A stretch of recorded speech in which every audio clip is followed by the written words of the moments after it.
Hello everybody and welcome to the first episode of Harry Potter and the Sorcerer's Philosophy Pebble. Sorcerer Stone, Philosopher Stone, go argue in the comments, I don't give a crap. This series has been quite a long time coming, I'd say, because over the past 6 months, the Harry Potter top 5 PC game video has been doing very well, and I've been thinking maybe it's a good time to do this as a Let's Play series, because I've wanted to do that for a while, because I really like at least the first 3 PC games for the Harry Potter series. It's a very old game, so let's get right into it. I did make a test save file just to test whether or not this game works on modern PCs, which it does, and we're going to just let this play out because I can't skip it, is the thing. It's a little bit awkward because... Anyway, it's a little bit awkward because there is a face cam, otherwise you could focus more on the story. I'm not going to stop talking during the cutscenes necessarily, because you know what the game is like, you know what the story of Harry Potter is. If you don't, this is not the best way to find out. The games are not particularly a great way to learn the story. You should really go read the books at this point. We're playing a game based on a movie, based on a book that came out in 1998, which, holy crap, that's over 20 years ago at this point. Admittedly, I didn't read the book when it was released initially, because at the time I was 2. So I think I read the first book after seeing the first movie, and I must have been 6 or 7, and it wasn't even the English version at the time, obviously, because I didn't really speak English all that well as a 7-year-old, because obviously I do live in the Netherlands and Dutch is my main language, my first language, and I watched the first 3 or 4 movies in the Dutch dub, and the books also in Dutch, and then I at some point just switched to English because they kind of stopped making Dutch versions of the movies. Because I think around the 4th movie, when things became a little bit darker, maybe the 5th, they stopped just making Dutch dubs, because they figured, okay, so now people watching this are all going to be teenagers, and they don't particularly need to have it dubbed anymore. It's pretty expensive to dub an entire movie like this. Together with the fact that the dubbing process for the Harry Potter films was very, very secretive, from what I have heard. So they would literally get cropped mouths. They wouldn't see the entirety of the scene. They would literally only see the mouth for the mouth syncing for the Harry Potter movies, which is horrible as a voice actor to do. So obviously they didn't want to get the movie leaked, because they started doing the dubbing process before the movie was initially released in worldwide markets either. So now that we've talked over that, we get an in-game cutscene, and look at all of these millions of polygons. I honestly think that this entire area, maybe not with the characters, but this entire area might have less polygons in it than a modern Pokemon, for instance. Wouldn't surprise me, because look at this. It's just a bunch of rectangles.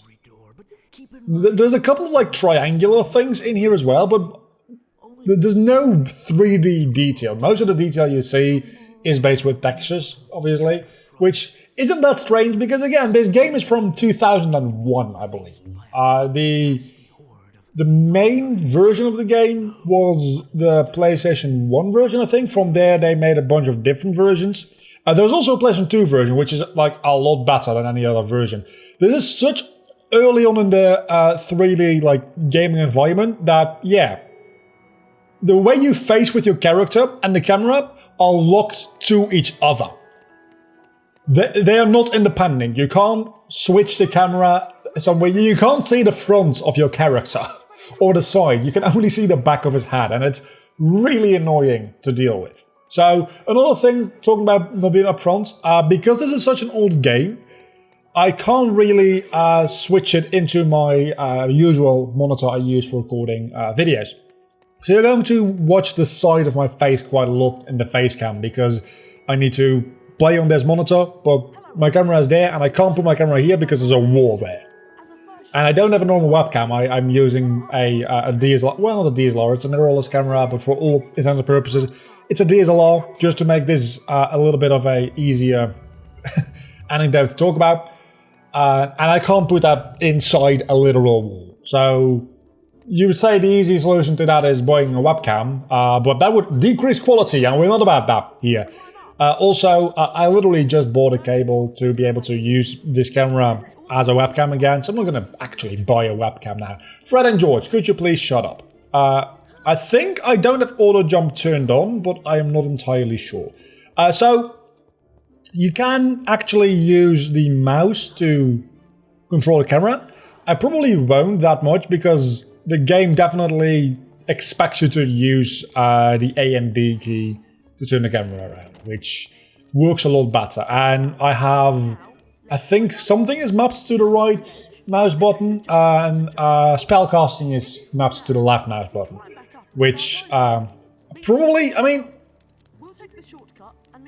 I actually don't know if you can. You can also go up and down. So for casting, it's actually it's pretty good to use the mouse for camera movements.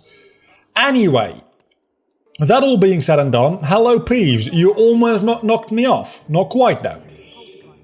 This is the PC version of the game. If you hadn't been able to tell so far, I've talked about it quite a bit. This is the PC version of the game. Every single version, every single platform this game was ever released on actually is a slightly different game with different levels and different challenges. But we'll be playing the PC version at least for this playthrough. We might also play the PS1 version or the PS2 version eventually. But I'm thinking let's just start with only this game and see how you guys like it, first and foremost. If you guys do enjoy the videos, I'll probably just move on to Chamber of Secrets next, instead of redoing the same year in a different game. I'm not entirely sure what I'll do. Again, this is just the first episode. Episodes are going to, I don't know how long they're going to be, probably between 15 and 25 minutes, or roughly 20 minutes on average. It really depends on where like logical cutoff points are for the episodes. So probably I'll do the Flipando class in this episode, as well as doing this tutorial section, meaning that it might be a little bit of a longer episode as a result of that, but I'll probably try to average one spell an episode, and that means there's probably going to be like 6 or 7 episodes of the series. It's not a very long game at all. It's a fairly short game, all things considered. Do I just need 25? I think I might just need 25. I'm going to keep collecting these beans. I'm not going to 100% any of the games, because some of the wizard cards are very annoying to get, and hello, that is Dumbledore. Especially, I know in the third one, I've 100%ed that for that video I did, which has like 70,000 views, 60,000 views at this point, which is mind-blowing. I 100% completed the third game for the first time. I've actually played the third game, Prisoner of Azkaban for PC, quite a lot, but I've never 100% completed it before that video, because some of the wizard cards or the chocolate frog cards are actually quite tricky to get, and if you don't get them like properly in some areas, you just can't get them again, and you need to buy them, for which you need to get a lot of every flavored beans, which is just it's very grindy, right? And I don't necessarily like grinding in games like this, because while it's very fun, and I'm a very big Harry Potter fan, I don't particularly like enjoy the gameplay loop of these games. It's just more so it's the best we have, right? And well, the best we have might be Quidditch World Cup, to be honest, or the third game of this PC series. I've never really played much other than for the first game in the series. I've played the PlayStation 1 version as well. Other than that, I think I've only played the PC version for every single one. I think. I can't be 100% sure. I might have played the PlayStation 2 version as well for Chamber of Secrets. Okay, so we're about to learn our first spell, and this is probably one of my favorite parts of this game, which they absolutely fucked in later games, which I understand why. But you actually need to do the one movement with your mouse to learn the spell. And it's actually kind of tricky to do, especially since I'm not doing very well, am I? I need to get at least 50% right. You cannot just do this as well. It'll be fine. It'll be fine. You see, we got about 81%. I think the second one I need 75% and the last one you need 90% correct. There's no real benefit to getting this right because you can go into... You get points, but you always win. It's part of the story that you win the house cup at the end of the game. So the more points you get, the more points the other houses also get. Oh, it's just 65%. Okay. As a result, it doesn't really matter if you get extra points here or not.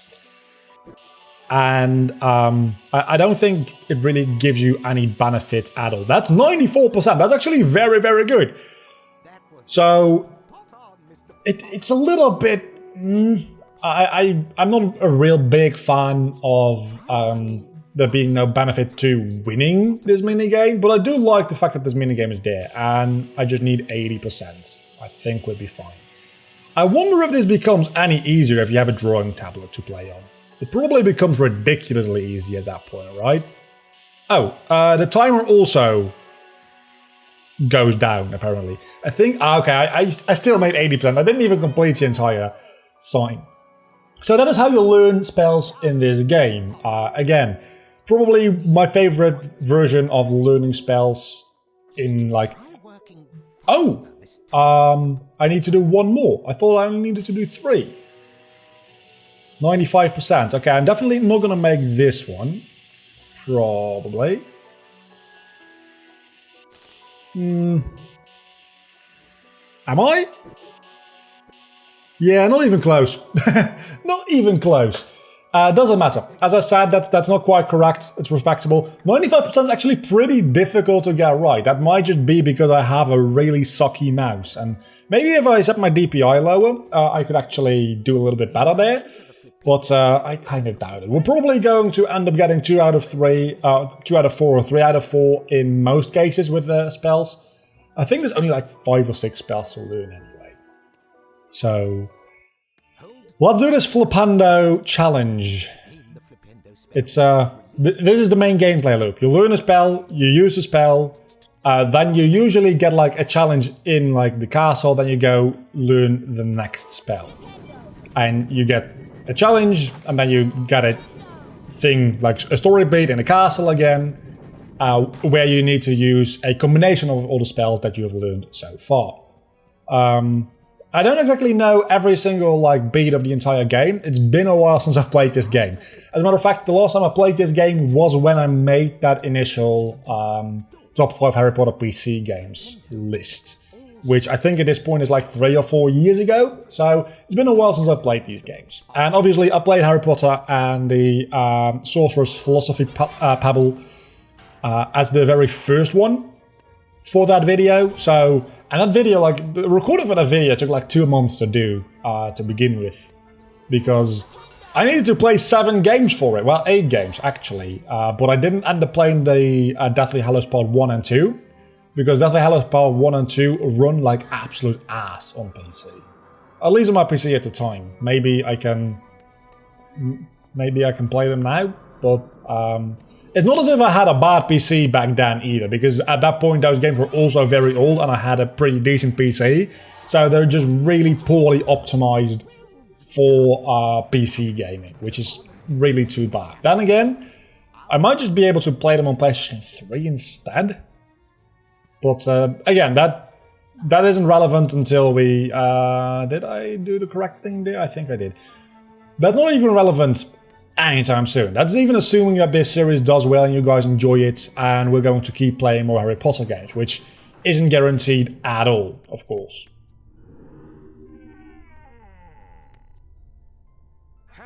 How can you be nearly hapless? I love... my British accent is really bad, I know, but I love that line in the movie so much. I think it's Ron who says it. I feel like it has to be Ron because it's the first movie and they want to focus on the Golden Trio. But for some reason I feel like it might be Seamus Finnegan that says it. Maybe in the book it is him? I don't know. I really should just like rewatch all the Harry Potter movies as well. They should be on Netflix.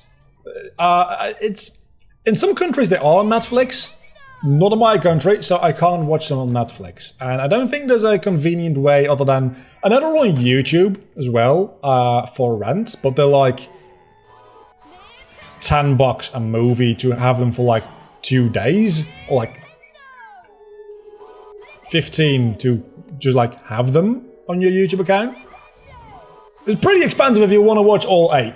That's like $100 almost to watch all the movies, which is a little too expensive for me. So I'd very much like to have a more convenient way to watch the movies. I might have like a DVD set somewhere in the attic, which I maybe could use.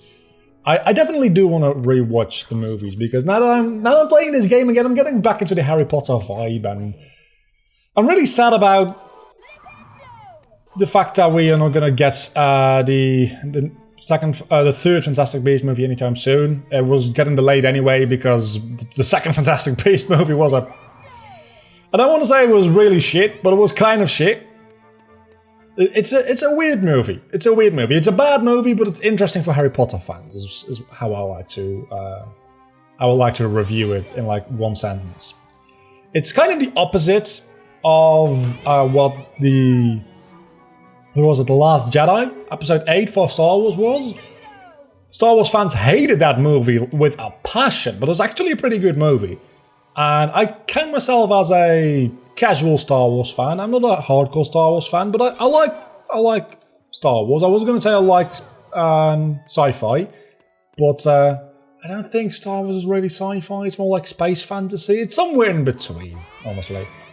But definitely Episode 8 is my favorite out of the sequel trilogy. But I understand why Star Wars fans didn't particularly like it. Fantastic Beasts: The Crimes of Grindelwald is kind of the opposite of that. It is a very interesting movie. Hopefully, a lot of like plot holes and inconsistencies get filled in the coming movies 3, 4, and 5. But it's also just a bad movie. If you, just critically speaking, it's a pretty bad movie. And it's the fact that they're taking more time to rewrite the script for the third one is a really good thing, but that also means that it's getting delayed. And then like coronavirus happened, of course, which probably is only going to delay it even more. So it's going to be a while until we get the third Fantastic Beasts. Isn't it supposed to be set in Puerto Rico or something? I don't know. I still want to have a more interesting setting, because obviously New York was a really cool setting, and seeing like American wizards was really cool, because obviously there's a very big difference between English or UK in general and the American wizard community, and they really did show that very well. Albeit a little bit like on the nose as far as like, you can't marry or even talk to muggles. Like, okay, do we need to make this a racial thing? Do we need to make this movie about racism? Do we? I don't know. It's either about racism or about gay rights, and both of which I support 100%, obviously. But, like, yeah, I don't really particularly need that in my Harry Potter movie. Please don't make this too political. The original movies were literally about Wizard Hitler. Not very nuanced at all. Voldemort is the literal embodiment of evil.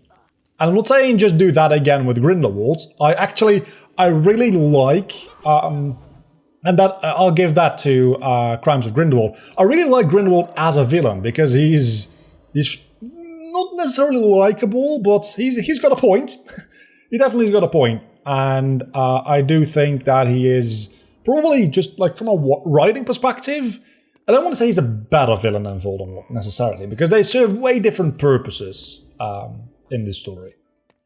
But I guess having Grindelwald as the villain also means that the nature of the story is going to be more political. because it's a fairly politically motivated villain, whereas Voldemort... I mean, Voldemort was also, like, a racism thing, right? Again, he was literally Wizard Hitler, even though timeline matches up with Grindelwald being Wizard Hitler, because 1945 is when he gets defeated. I don't pick you up in this game, do I? No, I don't. In Chamber of Secrets and onwards, you have to pick them up and throw them into a hole. I for a moment thought I might have to throw them into the fire, which would have been kind of brutal for a children's game. And I think that is the end of the Flipando challenge, which also would end off this episode, which is it's a pretty nice moment to end of this episode, because we're about 20 minutes in, which should be the length for an average episode of the series. Oh, broomstick practice we're going to do next episode. That'll be very interesting and fun. We also have some more story to get through before I can end up this episode, because why the frick wouldn't wait? I'm just waiting. Just waiting for the thingy to end. So next episode, we'll be back... Next episode, we'll be back with flying lessons. Until then, don't forget to leave a like and subscribe to my channel if you have enjoyed this first episode of the Harry Potter and the Sorcerer's Philosophy Pebble Let's Play. I'll see you back next time. Bye.